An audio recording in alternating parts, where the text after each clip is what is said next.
Hi, I'm John Green. Welcome to my salon. This is Mental Floss on YouTube. And did you know that Clara Peller, who said the "Where's the beef" line in Wendy's ads, got fired from Wendy's when she did a commercial for Prego spaghetti sauce in which she said, "I found it"? According to Wendy's, that implied, quote, that Clara found the beef at somewhere other than Wendy's restaurants. And we all know there is only one location for the beef. Anyway, that's the first of 80 facts about the 1980s I'm going to share with you today in this video presented by our friends at Geico.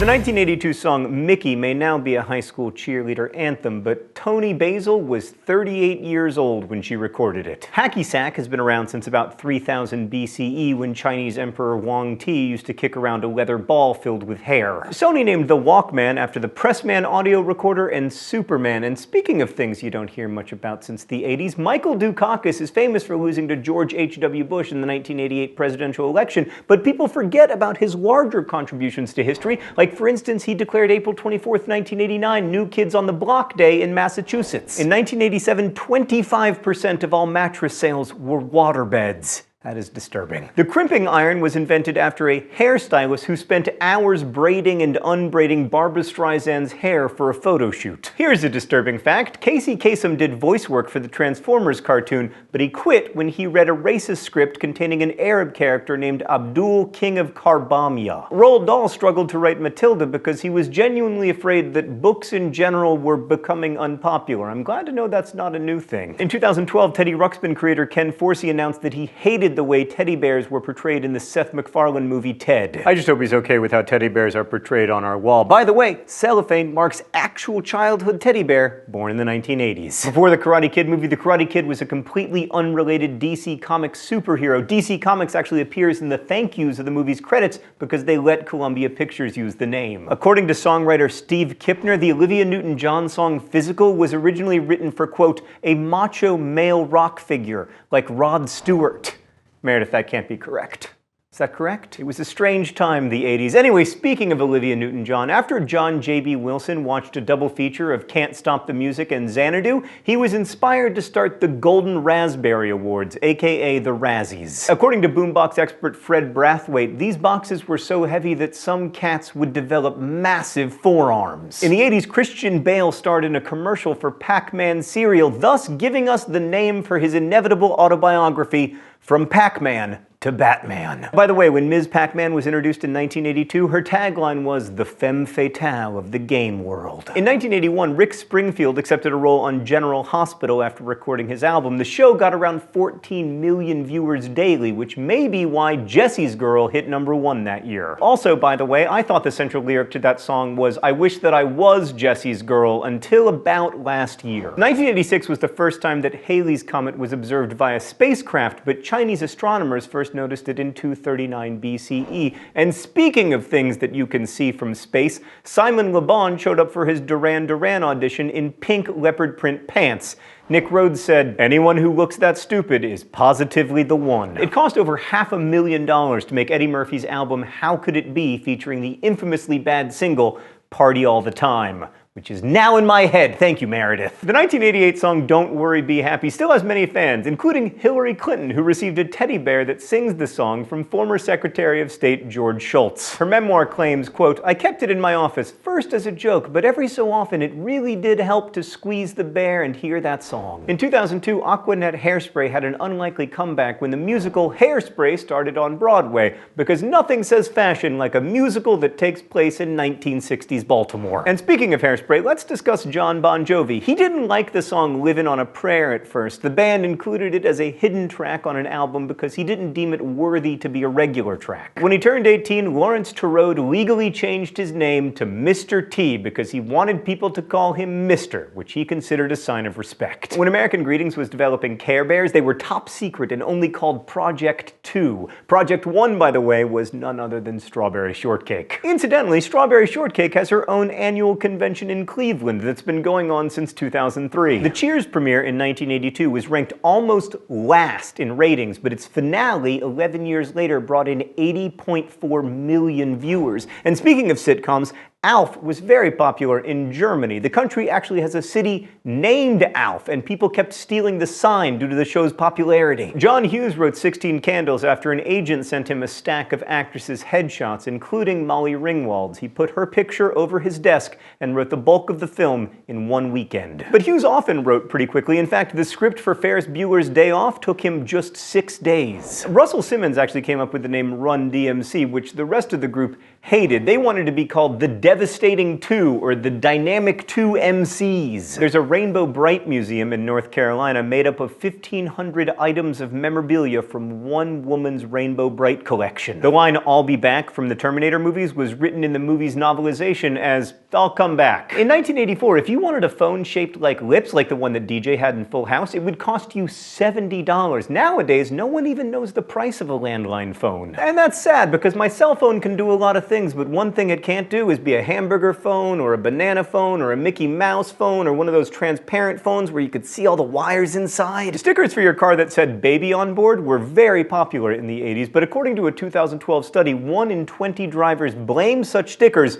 for obscuring vision and causing accidents. Another brand that did well for itself in the 80s, members only. Thanks to their famous jackets, the company brought in $100 million a year. Jane Fonda gets some of the credit, or arguably blame, for making leg warmers trendy. She wore them in her very first workout video and encouraged people to wear them to feel like athletes. Which is easy to make fun of, but then again, that's why I'm wearing tennis shoes right now. Another reason for the leg warmer craze, the movie Flashdance, which also gave us the collarless sweatshirt. Actress Jennifer Beals once shrunk a sweatshirt in the dryer, then cut around the collar so it could fit. She wore that to her audition, and the style made it into the movie. The clapper is notorious thanks to its commercial jingle, but the exact same song was actually used earlier in the 1980s in a commercial for Sign-Off cold medicine. Both Dave Coulier and Howie Mandel voiced Animal on the show Muppet Babies. What a great program. And speaking of Muppets, Fraggle Rock was HBO's first original series. It was a lot like the content that HBO makes now,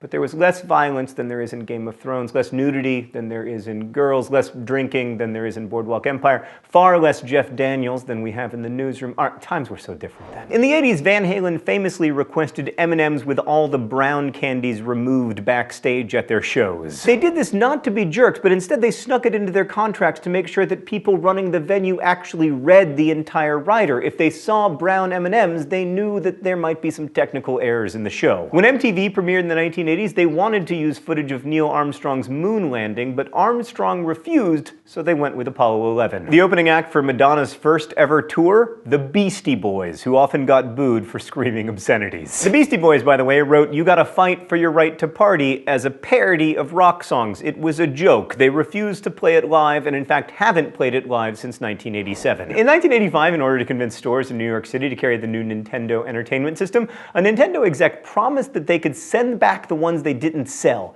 free of charge, but they ended up selling 50,000 that holiday season. Most popular plumber ever. Oh, it's awkward because Luigi heard me say that. The last names of Jem and the holograms were the names of real scientists who worked on hologram technology. Jelly Roll pens were invented in the 1980s, but it took a while to come up with the perfect ink formula. After trying things like grated yam and egg whites, a member of the team saw an ad for the food additive xanthan gum, which turned out to be the missing ingredient. Thanks to Dynasty and Working Girl, shoulder pads in women's clothing became very popular during the 1980s, but designer Elsa Schiaparelli actually invented the style in the 30s. Also, people have been perming their hair since 1872. In the movie Juno, Juno yells, "Thundercats are go!" But that wasn't the catchphrase of the 80s cartoon. Juno probably meant to say, "Thunderbirds are go," like the show from the 60s. All the cool 80s kids had a Polaroid 660. The brand itself was started in 1944 by Edwin H. Land because his 3-year-old daughter didn't understand why she couldn't see a picture right after it was taken, so he fixed that problem for her and then became a billionaire. Doc Brown had a chimpanzee in early drafts of Back to the Future, but the head of Universal said,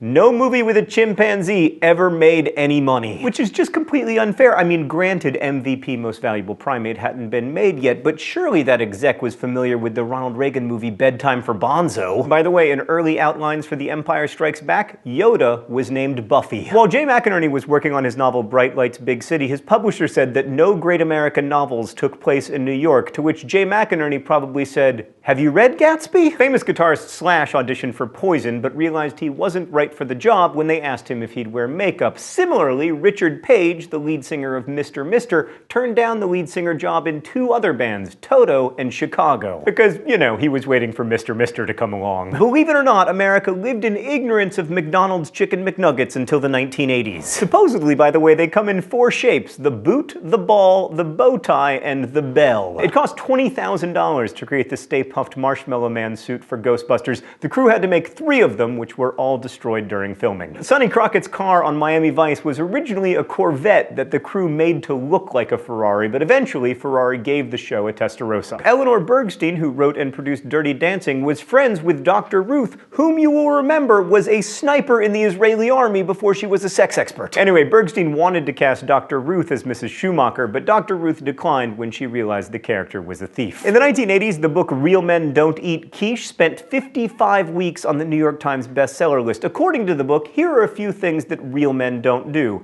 have meaningful dialogues, catch rays, drink light beer, or wear gold chains or anything with more than 3 zippers. I don't know, Captain Jack Sparrow both catches rays and wears gold chains. And for the record, I think I'm a real man and I love quiche. Okay, let's speed up. Lisa Frank has her own patented proprietary ink formula. It's a mixture that makes colors brighter. Cyndi Lauper sang the theme song for Pee-wee's Playhouse. Eddie Van Halen did the guitar solo in Michael Jackson's Beat It. Fred Astaire almost cameoed in Michael Jackson's music video for Thriller. He even attended a rehearsal. Pat Benatar's Love is a Battlefield music video was the first ever to feature spoken dialogue, and Paula Abdul choreographed ZZ Top's Velcro Fly video. And people say she's not talented. Jolt Soda used the same slogan, all the sugar and twice the caffeine, for 24 years straight. Spandex is an anagram of expands, and hair mousse is named after the French word for foam. It took Erno Rubik a month to solve his own invention, the Rubik's Cube. The Babysitter's Club author Ann M. Martin ghost wrote the first Sweet Valley Twins book, Best Friends. Daniel Waters wrote the movie Heathers, hoping that Stanley Kubrick would make it into a 3-hour-long dark comedy.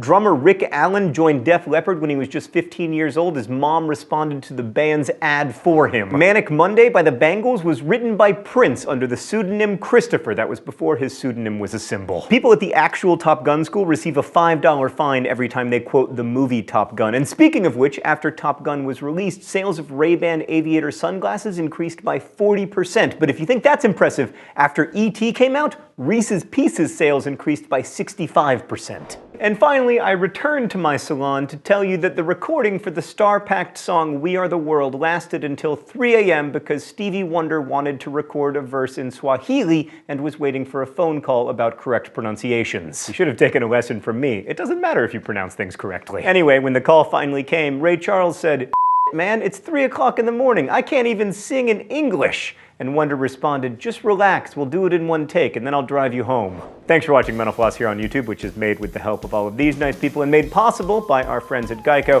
Thanks again for watching. Don't forget to subscribe, and as we say in my hometown, don't forget to be awesome.